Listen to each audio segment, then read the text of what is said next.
প্রবাসী আমাদের ভাই বোন যারা যারা দেশের অর্থনীতিতে অবদান রাখেন না, শুধু সারা দুনিয়ায় যারা বাংলাদেশের প্রতিনিধি হিসাবে কাজ করেন,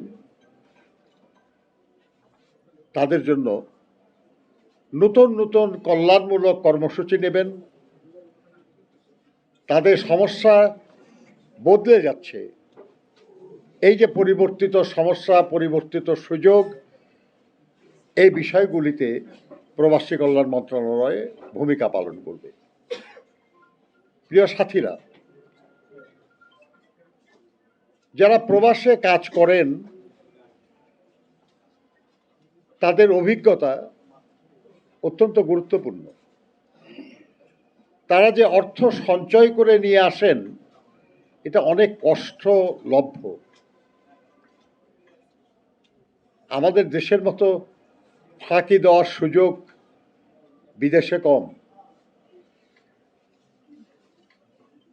মরুভূমির প্রচণ্ড গরম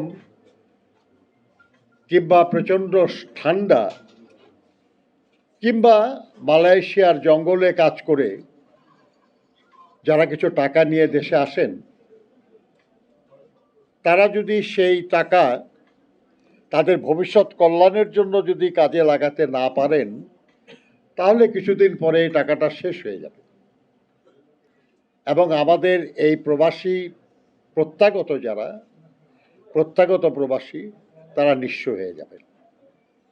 আমি আশা করব যে প্রবাসী প্রত্যাগত শ্রমিক দল তারা প্রবাস থেকে প্রত্যাগত প্রত্যেকটা শ্রমজীবী মানুষের স্থায়ী কল্যাণের জন্য কিছু পরিকল্পনা প্রণয়ন করবেন। দেশের আইন, দেশের প্রচলিত ব্যবস্থা, দেশে বিভিন্ন প্রতিষ্ঠানের যেসব সুযোগ আছেই অলরেডি, তার আলোকে তারা কিছু পরিকল্পনা করবেন। এমনকি তারা এই প্রস্তাবও করতে পারেন যে বিদ্যমান আইন বা বিদ্যমান বিধান বা বিদ্যমান ব্যবস্থার কিভাবে উন্নয়ন করা যায় যাতে প্রত্যাগত প্রবাসীরা উপকৃত হয়। আমি বিশ্বাস করি যে এই ব্যাপারে যথেষ্ট সুযোগ আছে, কিন্তু এই ব্যাপারে আন্তরিকভাবে কাজ করতে হবে।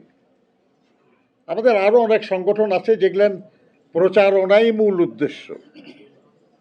আমি অনুরোধ করব যে প্রবাস প্রত্যাগত শ্রমিক দলে যারা আছেন তারা প্রচারণা না, তারা যথার্থই প্রত্যাগত প্রবাসীদের বা প্রবাস প্রত্যাগত যাই বলুন, তাদের প্রকৃত কল্যাণের জন্য কাজ করবেন। তাদের এমন কোনো পরিকল্পনা নেওয়ার কোনো প্রয়োজন নেই যেটা সঠিক কিন্তু বাস্তবায়নের জন্য এখন সামর্থ্য নাই। তাহলে আমরা মানুষের মধ্যে বেশি আশার সৃষ্টি করব এবং ব্যর্থতার কারণে হতাশার কারণ হব। প্রয়োজন নাই। আপনাদের সাধ্যের মধ্যে আপনারা যা কল্যাণময় কাজ করতে পারবেন আপনারা সেটারই চেষ্টা করবেন, সেটাই বলবেন এবং চেষ্টা করবেন আপনাদের সামর্থ্য বাড়ানোর, যাতে ভবিষ্যতে আপনারা আরও ভালো, আরও বড় কাজ করতে পারেন।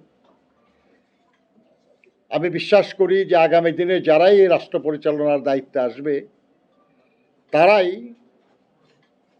এই প্রবাস প্রত্যাগত শ্রমজীবী মানুষের জন্য আরও কার্যকর উদ্যোগ নেবেন। প্রয়োজনে আইন বিধি পরিবর্তন করে তাদের মর্যাদার জীবনযাপনে সহযোগিতা করার ব্যবস্থা নেবেন। যারা বাইরে কাজ করে এসেছেন তাদের যে অভিজ্ঞতা, তাদের যে সীমিত সম্পদ, এই দিয়ে তারা যেন দেশের কল্যাণে, দেশের উন্নয়নে অবদান রাখতে পারেন, এই সুযোগ তাদেরকে যাতে দেওয়া হয়, সেটার জন্য আপনারা এখন থেকেই কিছু পরিকল্পনা নিন